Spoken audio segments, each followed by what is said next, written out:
Bunga. Sa thadi la. Be kudi asala. Good morning guys. Welcome back to my channel. Main hungai be ne kal. Sa take na. Uncle ji ko ina sa ra. Sini le ro. She's vlogging.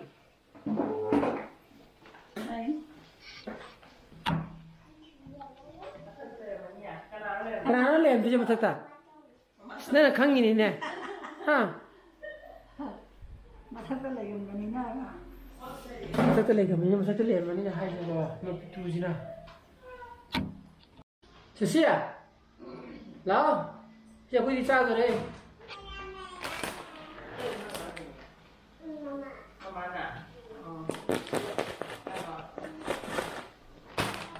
Sebenarnya, dari ni ada yang kita kenal pokok kalau tu, sahaja kita, saya setiap orang hari itu lupa lah. Aduh, saya itu tapi ada ni sahaja. Masai lah. Merang ayu, masih dikendong, masih dilapar. Kalau minyak, tempeng mereka kan.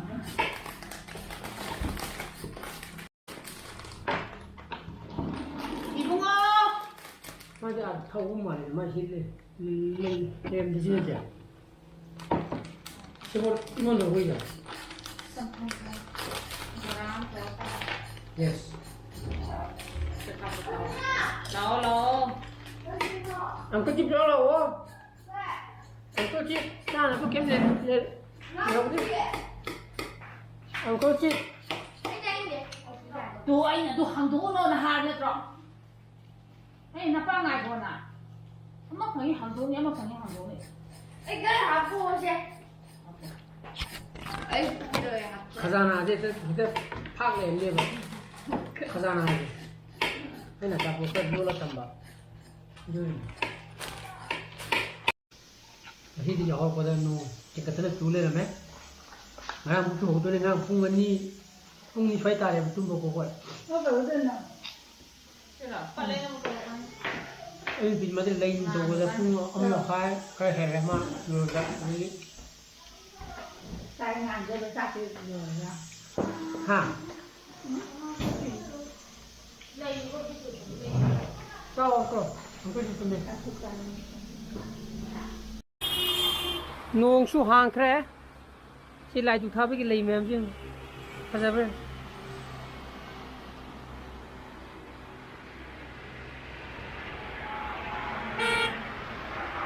Karena duk nung lain kat pergi duk nung thabi ki lai jadi watre ko. Yung tu numuk sa la minawa.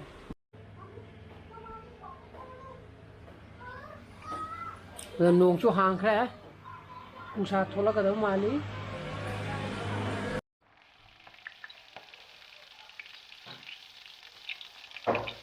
Nang labo. Kacang na bora ho ge. Ko. Lawa chắc sao là bị sinh cái lo. Sa ka tho ge ngarang ju editing to bu da bo. Ring chatana. Thagala po to thing ne bo ko ya ta na. Tene khamana ngang blog tung ngana lo da. Adana ngana ju thagala ga thamma ge. TV nung khra yeng ge siman khra yeng ge khanja ba. Khra he cha dre. Adana ngang blog thing ge. Lawa sẽ sinh cái lo. Pera pa le ko. Amuk to bi ya ni sau le ko. Sina beetroot ka sina pumpkin. Samput. Ini sak tu Sinala. Ko maga ai pi ka sa ka do wale. Ko ba di ma di thabo kar to le. Tôi leo để mà con tâm nó chán rất là nhiều quá. Cái qua mình nhá mình lưu ra vào máy thabo, để tôi hàng đó cái gì, liền bài cái đó đấy, earphone sinh cái đó đấy gì, para cái đấy ta nó bài cái này. Cái gì à tôi không biết. Ya rồi vậy, mấy cái game sao nó cái này vào con. Không lo, luôn chỉ là cũng chỉ ta. TV à? Bà chú tí cổ tí nè, các thầy nì cháu lo nè. Thầy tôi mới ngã đây khai gì. Cái gì nó hầu đi nè, thum nè. TV, gì khai cả? Tao mua tôi à bung à? What time mình chạy cái nào? Hầu ấy. คุณแม่ไม่มีอ่ะ Anh nóng tổ mà. Không thế đâu. Nhưng mà lúc tôi biểu năng Mai nóng tổ có thế nào? ไก่ Tôi mai nóng tổ có thế nào? Hơi là tân là làm sao? มีหัวแต่ไม่แรงอย่างตรงเจออยู่อ่ะพี่จ้าจ้าว่าแต่ไม่ได้มีมาใช้ตรงเจอพวกนี้ Tổ tí thế nào? จ้าหลวงเกียร์ดิ Cha luôn kìa. ห้างวันน่ะเบเกอรี่มันห้างกันแล้วจ้ะทางยินดีนี่ Ba nó luôn là kìa. Anh nghĩ ra rồi. คือเบี้ยเอาเว้ย Nó nghĩ ra rồi. ไอ้จ่าทั้งดิ 성공자고 있지 왜 안 되지 뭐 อ้าวว้าวจ่าทำได้มีสมบูรณ์จ่ากะนี่ Ta làm nó quen đi rồi. Nào rồi. Nó nào. มาสู้ใกล้จังเลยมาสู้ใกล้จังเลย Nó đã hay lắm rồi. Nó sẽ vào trong bên đây xem. Nó đã hay lắm rồi, mà giống đâu. Ôi chắc cái này nè. 여보 À, ấy chỉ cần mà sao không mà để mà lâu chân rồi mà đi. นี่จิคนนี้ 만 กาตานี่กี่คักตกตัวหรอนี่บันดูจะหาวนี่ตู้ไรเช่นไรก็ที่นี่ทำก็บันต่อ Ấy chả là cái này thích lắm mà. Thích lắm mồm ấy vậy mà cái đang gọi. Quan trọng. 아니 이거 ไอ้หนูจีชัตเตอร์จิงกับปุ๊บปุ๊บยามเนี่ยไล่ไล่ด่ะนั่นไก่เชื่อมุกเนี่ยโอ้อะดูก็จิงเดียวมันลุ่มมีป่ะจิงเดียวมันมุขเราลุ่มไหม 스프링 딱선 기회 또 보내나. อืม 아니 그게 잡점이다. โอ้ก็ได้แต่ตัวก็ 그게 또 선배들 막 โอ้เรื่องเล็กๆไม่จะจะนั่นมาดูด่ะตัวเนี่ยไม่หนูที่จึงว่าจะเจอเราเนาะไล่มันนางไอ้ปีบ่ถ้าพูดดูบกเราเนี่ยสักกี่วัน 아마도 스프링 딱 베네나 그라 싱글들이 와네. อืม 아거나 싱글포 와 보내나 타이토 피드라디 뭐 싱글포다. 그나 또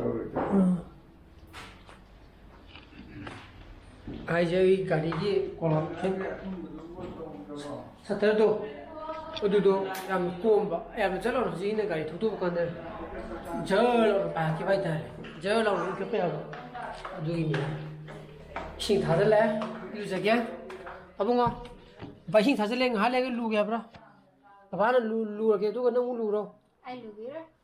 ก็ยินปุ่มตาราจีดี Masih lừa. ไอ้ชาวราแกทะลุรู้จักฮะไอ้สันดีนี่ก็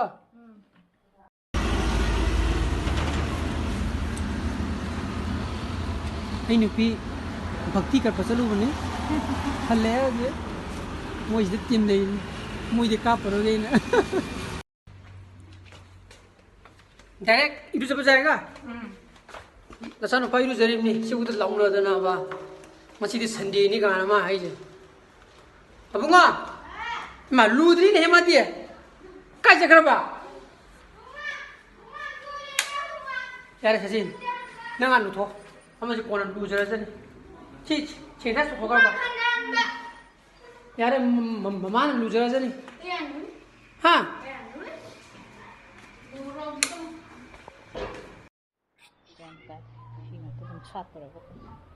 어제 너는 지도 빨리 살리고 선나라 이제 오늘에 하라봐 너는 칼리두가 Sunflower ha. 어디 선플라워지 너는 variety 너는 그러면 variety पामी बा Teddy bear to see in the nest. 응 시네 करी वे मिनो lion वे मिरा बा हां 비만 시제 어또 버친 버자네 도 살아 버가네 어또 뭐이 살래 버고 어도 뭐기 어디기 제일 먹가네 너는 하여 보지기 teddy bear 도 뭐기 description box 다 야로 인트로 tinta ba mali za Antony tinta re. hidu cha so ke jidi Tene lang sa phane ang kap. cha so ke jidi madu gi tinda tu na sang da bo ora mani be Han ji ko kon kan yo ko ni. mo ni di june minimum june 8 high Spider-Man sa sa re ha. Kon mo ni. somdu jo ro so mo yam phaja bam sa li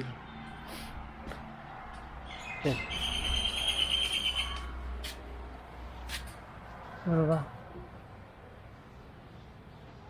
맞지? Thogzam chanu haise. 응. Aisu sanari manada pangphada phai sati sati kamai togdunu haise. Lei sakya haitari potash to kano liter amada leiragadi ko chamas ama hapaga spray togbiyo ba chayol amada amurak aduga potash to leite lockdown nina kano lobam leite na haragana tilaw muku akangmudo noma tingbire dana aduga mahi se noma tingmudo ngasang kaneba adugi mahi do ising tangkai ma yan biro mahi du na glass amani haitari ising glass ama hapinbire na aduga chayol khudingi makhongda haibiba haitare chayol ani ahum lega adu salakani potash leitragadi no potash leitragadi tilogi makudo tilaw maku tilawgi akangma makudo okay adi maku khukto khibe makudo odudi mahi du na glass ama ina ngasi glass am tingamena adugi glass tu da ising glass ama hijan bi odudi 1:1 da 1:1 okay chayol khudingi chaibiyo chayol ani ahum da dum chalakani 잘하겠네 봐. 소나 하이 소나 좀 또비로. 사자 잉비요. 사자가 나무 어떻게 잉지. 아두가 소나 하나 레이 마땅다 항비라 pokand네. 레이 마땅다 항비라 pokanda 아이나 커멘트 피바 ngam데보 그이노다 채널지데 아이나 매니지 토보니나 아이기 폰다 아이기 케노기 투다 nga타네바 라이지 하이디 any kind of 하이디 메시지 매암라 lakpase aduna aina mongonda tamju kawbo thoko kawwe thok haidi kaw bai tare ko adigi mana blog yembudigi message paragana adum halagadi mai ming doina halakane bako aina hala message halagadi ningomum bla baby magin mana halagana ningomum sasiblana aina halane bako mirang-Mahum na oina halaroi bako aduni adun mayam modana tawbiro matung tarakpoduju mana message paburaga mana dum hanjarani aduga aina kawdabo aina pawtamaga aina mu message irakpani khangde modana reply torpani khangde modana tokjarake bako aduga makhata ba dum yengbiyo marakta mana ngarang haiba leigi madu khakta nataba atopa semgadaba leiraga jo idum marakta blog to dum hapake yaidana se aduna ingasi blog di matang idro shenjarage ai pusu pai mo thogadi like to biramo share to bio anu video so obiraga subscribe to biramo ko nunki sana fasale bio so please be safe and be healthy bye bye